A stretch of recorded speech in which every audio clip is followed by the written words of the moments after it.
Hi friends, എല്ലാവർക്കും നമസ്കാരം. My വിഷൻ്റെ പുതിയൊരു വീഡിയോയിലേക്ക് സ്വാഗതം. ഇന്നലെ ഞങ്ങൾ നമ്മുടെ അന്തരിച്ച ജിതേഷ് കക്കടിപ്പുറത്തിൻ്റെ വീട്ടിൽ പോയിട്ടുണ്ടായിരുന്നു. കൂടെ നമ്മുടെ പ്രശസ്ത സിനിമ സീരിയൽ താരം സാമൂഹിക പ്രവർത്തകൻ കൂടിയായിട്ടുള്ള ശ്രീ വിനോദ് കോവൂർ കൂടി ഉണ്ടായിരുന്നു. അവിടെ വെച്ച് അദ്ദേഹം കുറച്ച് കാര്യങ്ങൾ ഞങ്ങളോട് പറഞ്ഞു. ആ കാര്യങ്ങൾ ചിലത് നിങ്ങൾ കൂടി അറിയണം എന്ന് തോന്നിയത് കൊണ്ടാണ് ഈ വീഡിയോ ചെയ്യുന്നത്. എന്തായാലും നമുക്ക് ആ വീഡിയോയിലേക്ക് വരാം.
എല്ലാം വ്യഥാവിലായി.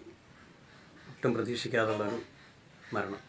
രോഗം ഉണ്ടായിരുന്നു എന്നൊക്കെ ഇപ്പം ഞാൻ ഇപ്പോൾ വീട്ടിൽ വന്നപ്പോഴാണ് ബന്ധുക്കൾ പറഞ്ഞത്. ഒന്നും എന്നോട് പറഞ്ഞിട്ടില്ല.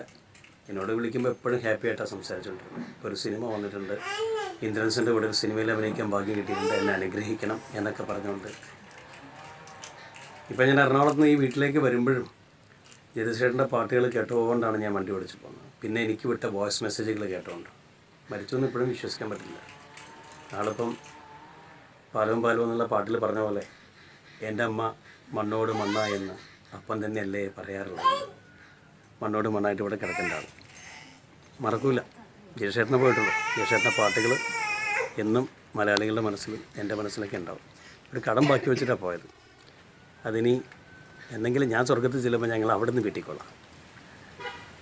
ഓക്കെ, എന്തായാലും ഇവിടെ വരാൻ സാധിച്ചതിൽ സന്തോഷം. കാരണം ഇങ്ങനത്തെ ഒരു വരവായി പോയത് എന്നുള്ളതാണ് ഏറ്റവും വലിയൊരു സങ്കടം. ബാനേട്ടനെയാണ് ഞാൻ വിളിച്ചിട്ട് കാര്യങ്ങളൊക്കെ അന്വേഷിച്ചത്. എനിക്ക് വിശ്വസിക്കാൻ പറ്റില്ലായിരുന്നു വിവരം വന്നത്. ഞങ്ങൾ ഒരുമിച്ച് ഒരു സിനിമയിൽ അഭിനയിച്ച ഇവിടെ ചങ്ങരംകുളത്ത് നടന്ന പന്ത് എന്ന് പറഞ്ഞ സിനിമയിൽ അഭിനയിക്കുമ്പോഴാണ് ജിതേഷേട്ടനെ പരിചയപ്പെടുന്നതും ഇതുപോലെ പായ വിരിച്ചെന്നുള്ള പാട്ട് അദ്ദേഹത്തിൻ്റെ ആണെന്ന് അറിയുന്നത്. ഞാനൊക്കെ എത്രയോ വേദികളിൽ പാടിയ പാട്ടാണ്. അന്ന് തുടങ്ങിയ സൗഹൃദമാണ്. അത് ഇവിടം വരേക്ക് എത്തിച്ചു. അവസാനം ഇവിടം കൊണ്ട് അവസാനിപ്പിക്കുകയും ചെയ്തു.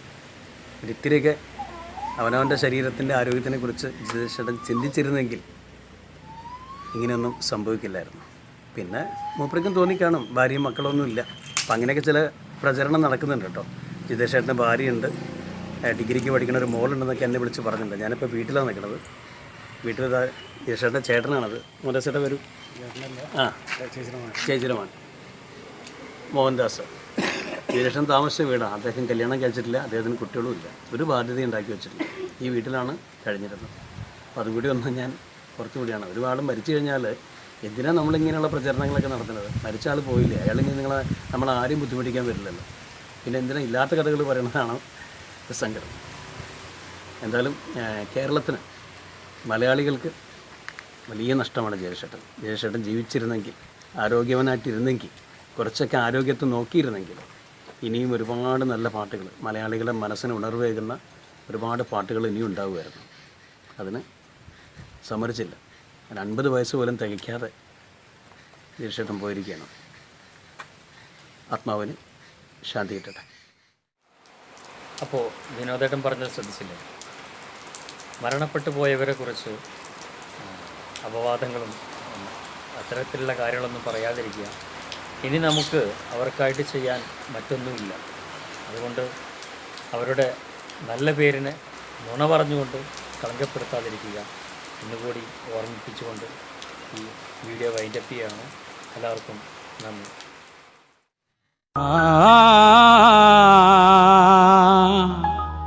Hey